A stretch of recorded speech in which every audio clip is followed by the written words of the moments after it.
దుర్గాబాయ్ వీళ్ళు భారత రాజ్యాంగ పరిషత్తుకు ప్రాతినిధ్యం వహించినటువంటి ప్రముఖ తెలుగువారు.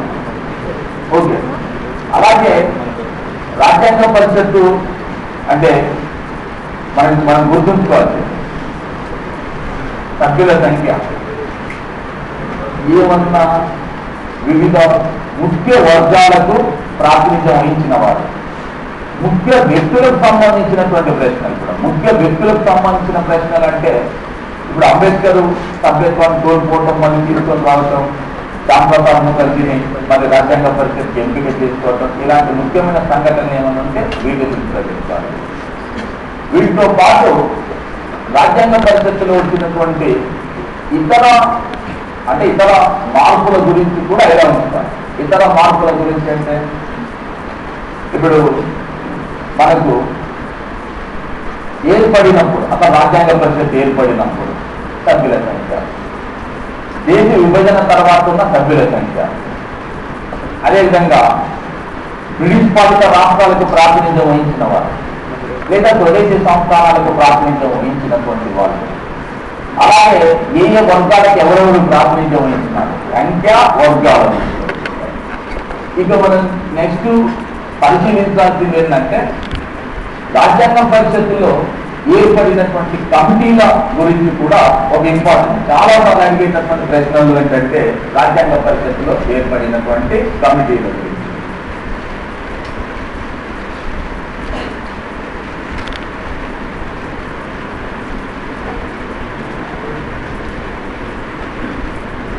కమిటీలు అంటే ఇక్కడ ఒక ట్విస్టింగ్ అంశం ఉంటుంది, నేను తీసుకెళ్తాను. ఏ విధాన నిర్ణయాత కమిటీలు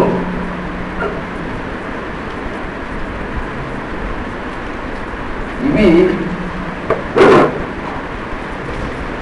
10 ఉండేవి. నెక్స్ట్ విషయ నిర్ణయాత కమిటీలు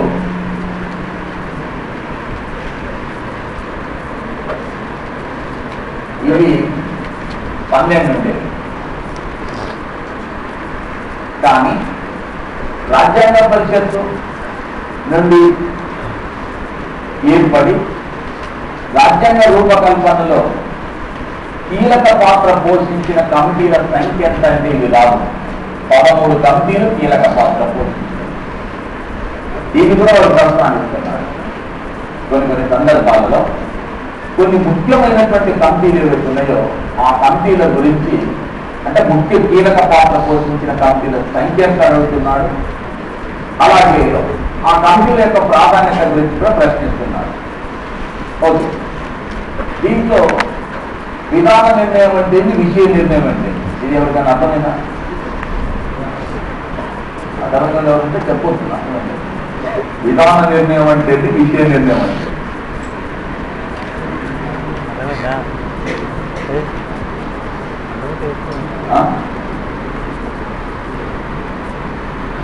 తప్పు చెప్తే ప్రపంచం మునిగిపోదమ్మా.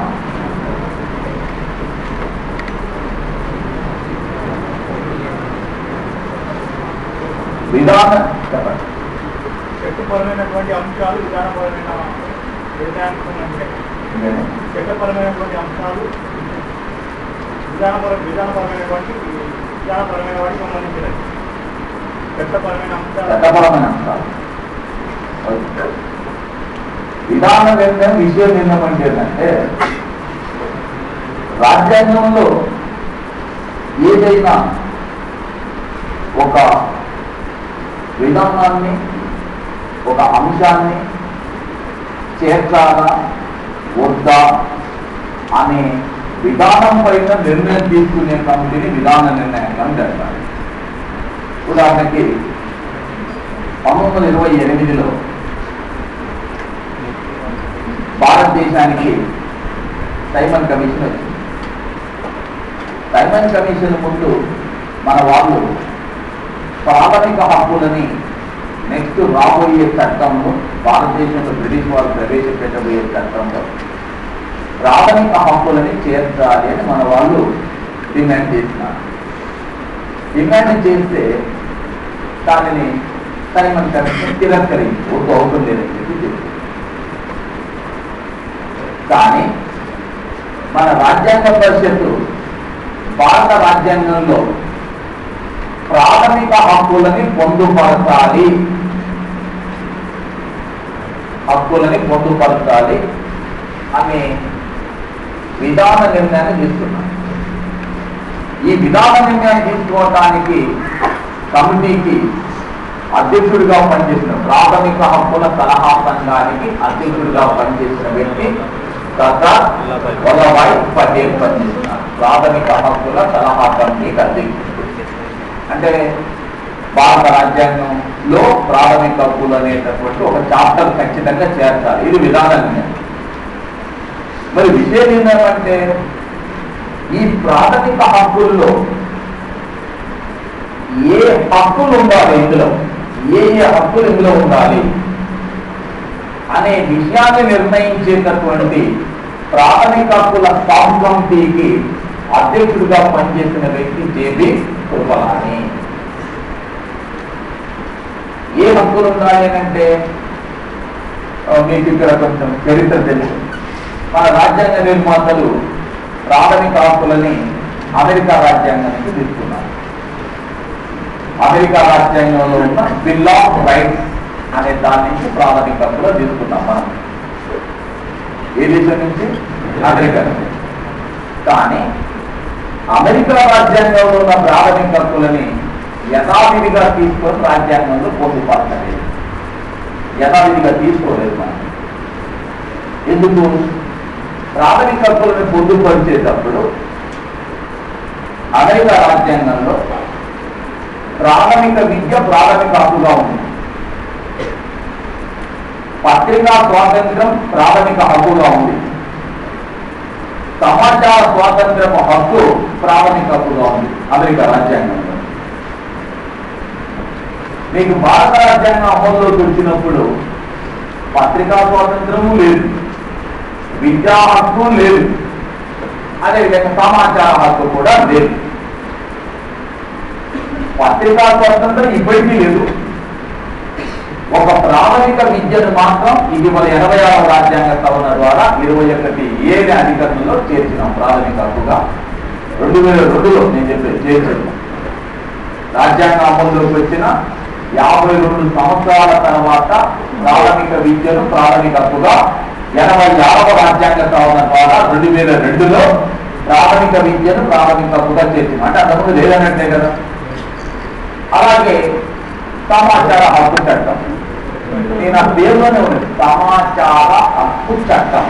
సమాచార హక్కు చట్టం అంటే సమాచార హక్కు అనేది చట్టబద్ధమైన హక్కా ప్రాథమిక హక్కా?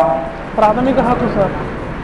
మీరు ఎవరైనా మీ దాంట్లో చాలా మంది కొనేలేదంటే అక్కడ మీరు ఏం ఆలోచన చేస్తారో నాకు ఇప్పుడు కూడా తెలియదు. కానీ నేను పేరు చెప్పి జామారెడ్డి అని చెప్పి పేరు చెప్పిన తర్వాత ఆయన ఏ క్యాస్ట్ సార్ ఆయన పేరు చెప్పినాక ఆయన ఏ క్యాస్ట్ చూడదు. నేను ఏం చెప్తాను ఆయన పేరు ఏంటని చెప్పిన తర్వాత ఆయన ఏ క్యాస్ట్ సార్ అంటే ఇప్పుడు నేను ఇప్పుడే చెప్తాను. సమాచార హక్కు చట్టం. సమాచార హక్కు అనేటటువంటిది చట్టము అన్నప్పుడు ప్రాథమిక హక్కు రాజ్యాంగబద్ధమైన హక్క, చట్టబద్ధమైన హక్క. 2005లో భారత పార్లమెంటు చట్టం చేసి సమాచార హక్కు తీసుకొచ్చింది. చట్టం చేసి అన్న చట్టబద్ధమైన హక్కు. రాజ్యాంగంలో లేదది సమాచార హక్కు. ఎక్కడ ఉన్నది? చట్టంలో. అంటే భారత రాజ్యాంగంలో ప్రాథమిక హక్కులను చేర్చినాము. ప్రాథమిక హక్కులను చేర్చాలా వద్దా అనే విధానం పైన నిర్ణయం తీసుకునే కమిటీకి అధ్యక్షుడిగా వ్యవహరించినటువంటి వ్యక్తి సర్దార్ వల్లభాయ్ పటేల్. కానీ ఆ ప్రాథమిక హక్కుల్లో ఏ విషయాలు ఉండాలి అంటే ఏ హక్కులు ఉండాలి, ఏ హక్కులు ఉండకూడదనే విషయాన్ని నిర్ణయించిన కమిటీని విషయ నిర్ణయ కమిటీ. ఈ కమిటీకి ఎవరు అధ్యక్షులు? ఎవరు? జేబీ కృపలాని. నేను మీకు అది బాగా అర్థం కావాలన్న ఉద్దేశంతో భారత రాజ్యాంగ నిర్మాతలు ప్రాథమిక హక్కులని అమెరికా రాజ్యాంగం నుంచి గ్రహించినప్పటికీ అమెరికా రాజ్యాంగంలో పొందుపరిచిన ప్రాథమిక హక్కులని యాజ్ ఇట్ ఈజ్ గా కాపీ చేసి భారత రాజ్యాంగంలో చేర్చలేదు. అమెరికా రాజ్యాంగంలో ఉన్న ప్రాథమిక హక్కుల్లో ఉన్న విషయాల్లో ఏ విషయాలు మనకు అవసరం, వేటిని ఇక్కడ చేర్చగలుగుతాం, వేటిని చేర్చలేము అన్ని తర్జన భర్జనలు పడి ఆలోచనలు చేసి చర్చించిన తర్వాత ఏ హక్కులు ఏ విషయాలను ప్రాథమిక హక్కుల్లో చేర్చాలో జేబీ కృపలాంటి నేతృత్వంలో ఉన్నటువంటి కమిటీ నిర్ణయించింది. కాబట్టి దీనిని విషయ నిర్ణయ కమిటీ అని చెప్పి చెప్తాం. ఓకే, అర్థమైంది కదా. ఒక విధానంపై నిర్ణయం తీసుకునేటప్పుడు ఏ కమిటీ అంటాం? ఒక విషయంపై నిర్ణయం తీసుకునేటప్పుడు విషయ నిర్ణయం. ఇప్పుడు భారతదేశంలో మైనార్టీలు ఉన్నారు. మైనార్టీల కోసం ప్రత్యేకమైనటువంటి మైనార్టీల హక్కులకు సంబంధించి దానికి సలహాలు ఇవ్వడం కోసం మళ్ళీ వంతేగర్ సర్దార్ వల్లభాయ్ పటేల్ నేతృత్వంలోనే ఒక సలహా కమిటీని ఏర్పాటు చేసినారు. అయితే విషయాన్ని నిర్ణయించేటప్పుడు ఎవరు మైనార్టీలు, ఎవరికి ఇలాంటి హక్కులు కల్పించాలి అనే అంశం పైన విషయాన్ని నిర్ణయించేటప్పుడు ఆ కమిటీకి, మైనార్టీ హక్కుల కమిటీకి లేదా మైనార్టీల కమిటీకి నేతృత్వం వహించినటువంటి వ్యక్తి ఎస్పి ముఖర్జీ. అంటే మైనార్టీలకు రక్షణ కల్పించేటటువంటి అంశాన్ని విధానాన్ని భారత రాజ్యాంగంలో పొందుపరచాలి అనే దానిపైన నిర్ణయం తీసుకునేటటువంటి విధాన నిర్ణయ కమిటీకి ఏమో సర్దార్ వల్లభాయ్ పటేల్. ఆ మైనార్టీలలో ఏ మైనార్టీలకు హక్కులు కల్పించాలనే విషయాన్ని నిర్ణయించే కమిటీకి అధ్యక్షత వహించిన వ్యక్తి ఎవరంటే ఎస్పి ముఖర్జీ. ఈ రెండింటికున్న తేడా, రైట్? సో కానీ రాజ్యాంగ పరిషత్తులో ఎక్కువ ప్రాధాన్యత వహించినటువంటి కమిటీలు 13. ఓకే, మీరు ఆ కమిటీలలో కొన్ని చిన్న మార్పులు చేర్పులు చేయాల్సిన అక్కడ క్రెడెన్షియల్ కమిటీకి అనుమతి చూడండి. క్రెడెన్షియల్ కమిటీకి అధ్యక్షత వహించినటువంటి వ్యక్తి గోపాలస్వామి అయ్యంగార్ అని ఉంటుంది.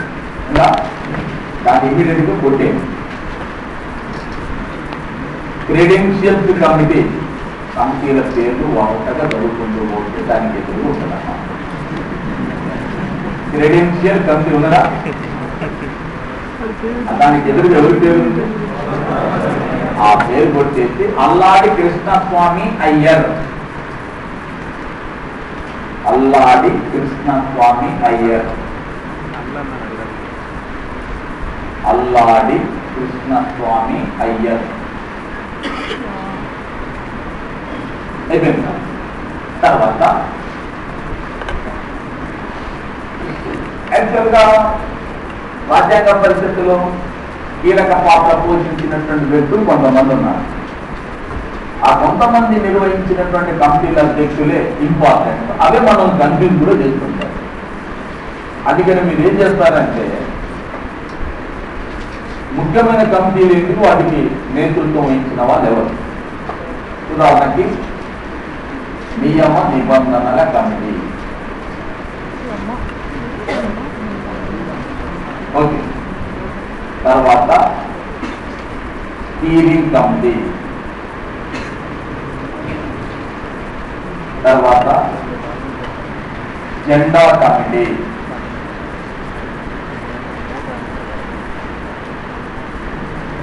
తర్వాత స్టాఫ్ అండ్ ఫైనాన్స్ కమిటీ. ఇది మీ నోట్స్ లో ఉండదు, ఇది రాసుకోండి. Staff and finance committee. ఈ కమిటీలన్నింటికి కూడా నాయకత్వం వహించిన వ్యక్తి, నేతృత్వం వహించినటువంటి వ్యక్తి doctor Babu Rajendra Prasad.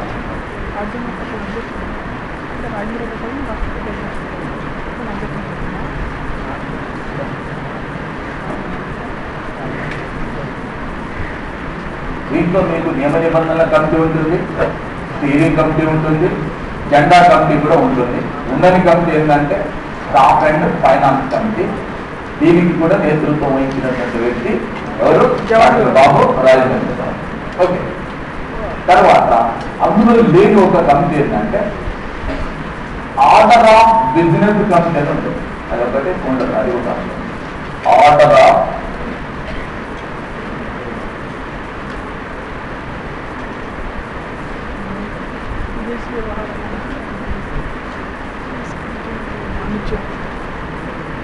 Doctor KM Munshi. KM Munshi, order of business కమిటీకి నేతృత్వం వహించినటువంటి వ్యక్తి KM Munshi. Okay, next Sardar Vallabhbhai. ఈయన ఇది బాబు రాజేంద్ర ప్రసాద్ అని రాస్తుంటే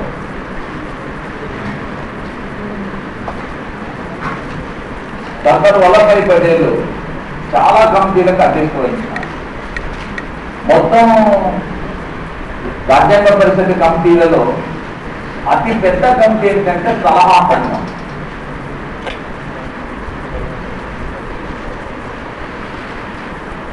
సలహా సంఘం అతి పెద్దది. ఓకే, దీనికి నెక్స్ట్ ప్రాథమిక హక్కుల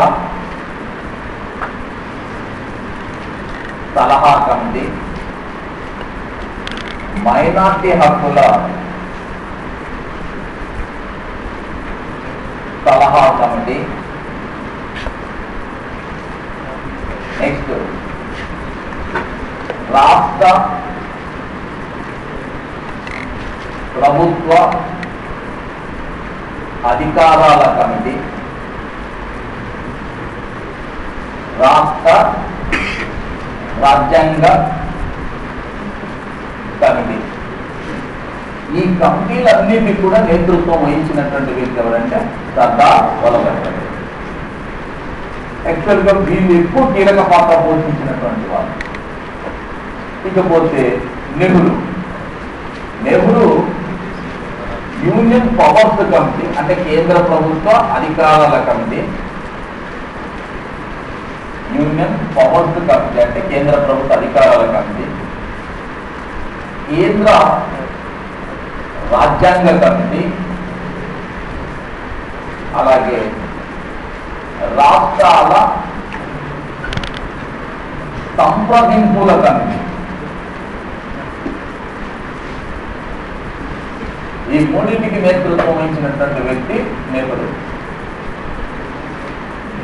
ఓకే, ఇకపోతే వీటితో పాటు అంతకు రాజ్యాంగ పరిషత్తులో ఇతర కమిటీలు. ఒకటి ప్రాథమిక హక్కుల ఉప కమిటీ జేబీ కుర్బలాని, మైనార్టీ హక్కుల లేదా మైనార్టీ వర్గాలకు ఉప కమిటీ ఏర్పాటు చేసిన దానికి ఎస్సి ముఖర్జీ.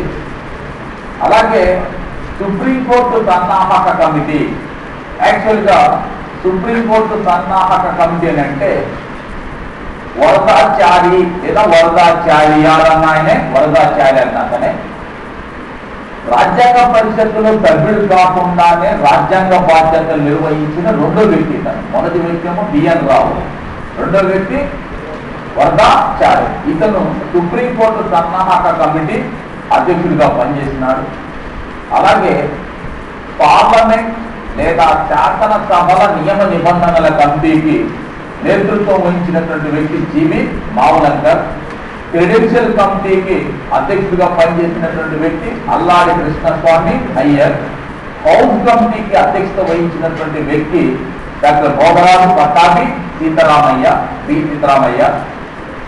అలాగే ఈశాన్య రాష్ట్రాల హక్కుల కమిటీకి అధ్యక్షత వహించినటువంటి వ్యక్తి గోపీనాథ్ బార్దోలాయ్ అనేటటువంటి ఆయన ఈశాన్య రాష్ట్రాల కమిటీకి అధ్యక్షుడిగా పనిచేస్తున్నాడు. సో క్రెడెన్షియల్స్ కమిటీ లేక సుప్రీంకోర్టు సన్నాహక కమిటీ లేక పార్లమెంట్ మరియు శాసనసభ నియమ నిబంధనల కమిటీ లేక ఇంతకుముందు చెప్పినటువంటి ప్రాథమిక హక్కుల ఉప కమిటీ, మైనార్టీ హక్కులకు సంబంధించినటువంటి ఉప కమిటీ, ఇవి ఇంపార్టెంట్. వాటితో పాటు ఇప్పుడు చెప్పినటువంటి ఈ ముగ్గురు కీలక పాత్ర పోషించినటువంటి కమిటీలు ఏవైతున్నాయో ఈ కమిటీలు ఇంపార్టెంట్ అయినటువంటి. వీటితో పాటు అత్యంత ఇంపార్టెంట్ అయినటువంటి కమిటీ ఏంటంటే రాజ్యాంగ రచనా కమిటీ. ఈ కమిటీలలో అత్యంత ఇంపార్టెంట్ అయినటువంటి కమిటీ డ్రాఫ్టింగ్ కమిటీ లేదా రచనా కమిటీ. ఈ రచనా కమిటీకి డాక్టర్ బిఆర్ అంబేద్కర్ దీనికి చైర్మన్ గా వ్యవహరించినారు. దీనికి రచనా కమిటీకి డ్రాఫ్టింగ్ కమిటీకి అధ్యక్షత వహించినటువంటి వ్యక్తి, చైర్మన్ గా పనిచేసిన వ్యక్తి డాక్టర్ బిఆర్ అంబేద్కర్. వీరితో పాటు ఈ కమిటీలో డాక్టర్ కేఎం మున్షి, అల్లాడి కృష్ణస్వామి అయ్యర్, గోపాలస్వామి అయ్యంగార్, మొహమ్మద్ సయ్యద్ సాబుల్లా, వీళ్ళు ఈ 5తో పాటు బిఎల్ మిత్తర్, టిపి కైతా, వీళ్ళు కూడా ఉన్నారు. మొత్తం 7 సభ్యులతో. ఈ 7 సభ్యులతో ఉన్నటువంటి దాంట్లో బిఎల్ మిత్తర్ 1948లో తీవ్ర అనారోగ్యానికి గురి కావడంతో వీరి స్థానంలో వచ్చినటువంటి వ్యక్తి ఎవరంటే ఎన్ మాధవరావు.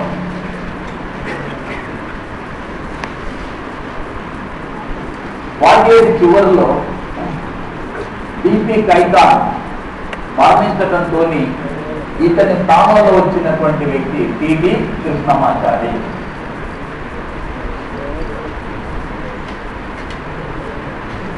టిబి కృష్ణమాచారి.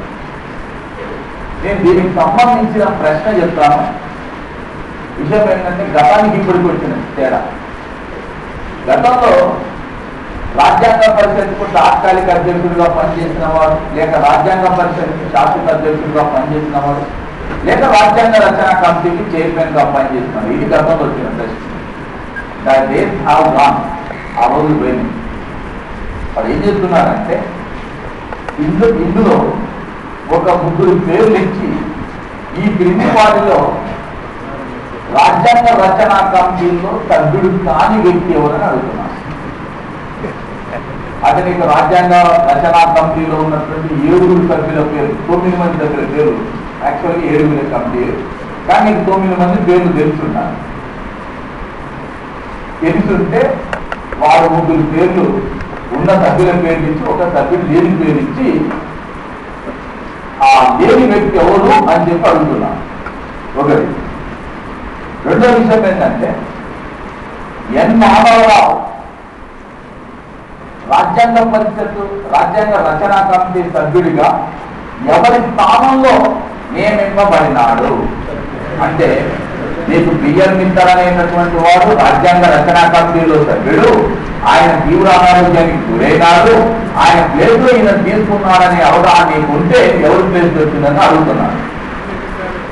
ఎవరి అకాల మరణం కారణంగా టిపి కృష్ణమాచారి రాజ్యాంగ రచనా కమిటీ సభ్యుడిగా ఎంపికైనాడు. అయిపోయింది. ఇంతలో బాగా ఉంది.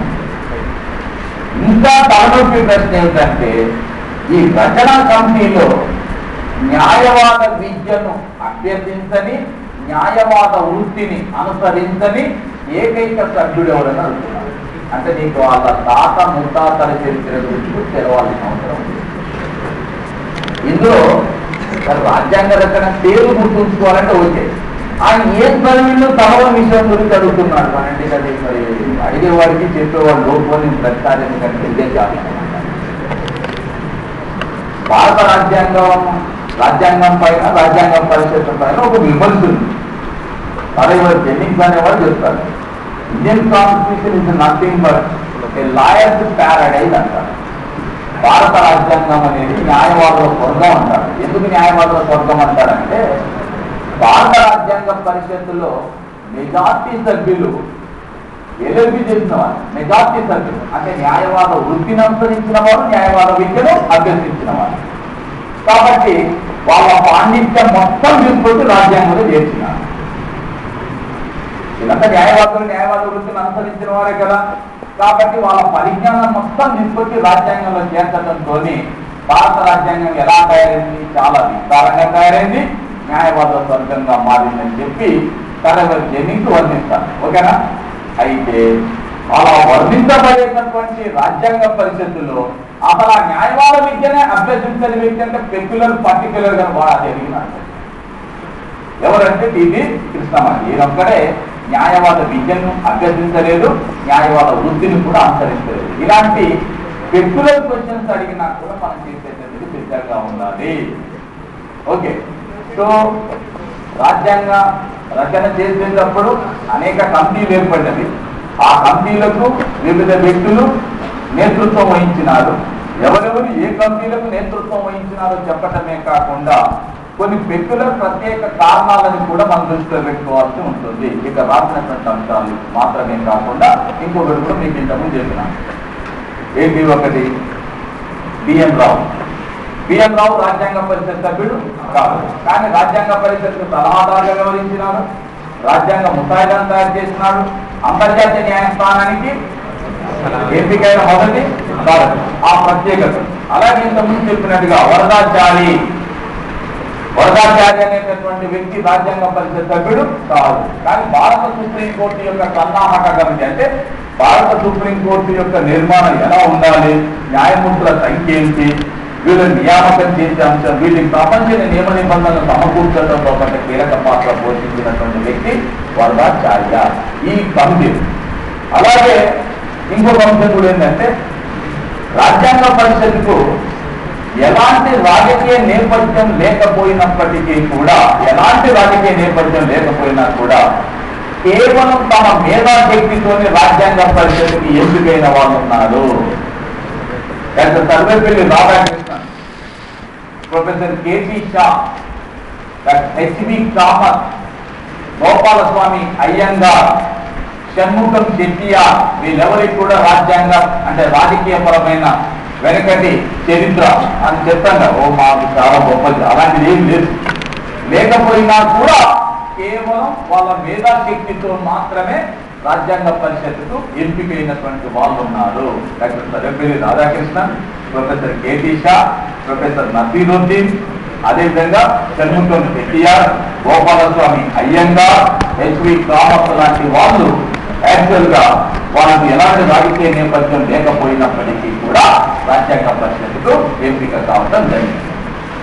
అలాగే గ్రామీణ ఆప్షన్ అనేటటువంటి పండితులు ఏమంటారంటే సర్దార్ వల్లభాయ్ పటేల్, బాబు రాజేంద్ర ప్రసాద్, మౌలానా అబుల్ కలాం ఆజాద్, పండిట్ నెహ్రూ, వీళ్ళు నలుగురు కూడా భారత రాజ్యాంగ పరిషత్తులో అత్యున్నతమైన విధాన నిర్ణయాక మండలిగా, నియంత్రణ మండలిగా వ్యవహరించినారు అని కాస్త విమర్శనాపూర్వకమైన చురక అందిస్తారు. అంటే భారత రాజ్యాంగాన్ని తయారు చేసేటప్పుడు ఈ నలుగురు సభ్యులు నెహ్రూ, పటేల్, రాజేంద్ర ప్రసాద్, మౌలానా అబుల్ కలాం ఆజాద్, ఈ నలుగురు కూడా అత్యున్నత విధాన నిర్ణయానికి సంబంధించిన నియంత్రణ మండలిగా వ్యవహరించినారు అని జాన్ విలే ఆస్టిన్ ఈ రాజ్యాంగ పరిషత్ సభ్యులు రాజ్యాంగ పరిషత్ పైన వ్యాఖ్య చేయడం జరిగింది. ఓకే, ఇకపోతే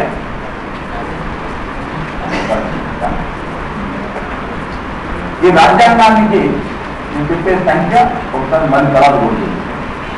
ముసాయిదా ఇచ్చిన తర్వాత, రాజ్యాంగ పరిషత్కు సబ్మిషన్ చేసిన తర్వాత మొత్తం 7,635 సవరణలను ప్రతిపాదించినారు. 7,635. ఆ 5-3 దగ్గర కొంచెం డిఫరెన్స్ గా ఉంటే మీరు మార్చుకోవాలి. 7,635 సవరణలను ప్రతిపాదిస్తే 2,473 సవరణలని చర్చించి ఆమోదించడం జరిగింది. 7,635 సవరణలనేమో ప్రతిపాదించినారు. ఆమోదించిన సంఖ్య ఏంటంటే 2,473 సవరణలని చర్చించి ఆమోదించడం జరిగింది. రాజ్యాంగ పరిషత్తుకు అత్యధిక సవరణలను ప్రతిపాదించిన ఘనత హెచ్వి కామత్కు దక్కుతుంది. భారత రాజ్యాంగ పరిషత్తులో అత్యధిక సవరణలను ప్రతిపాదించినటువంటి వ్యక్తి ఎవరంటే హెచ్వి కామత్. ఓకే,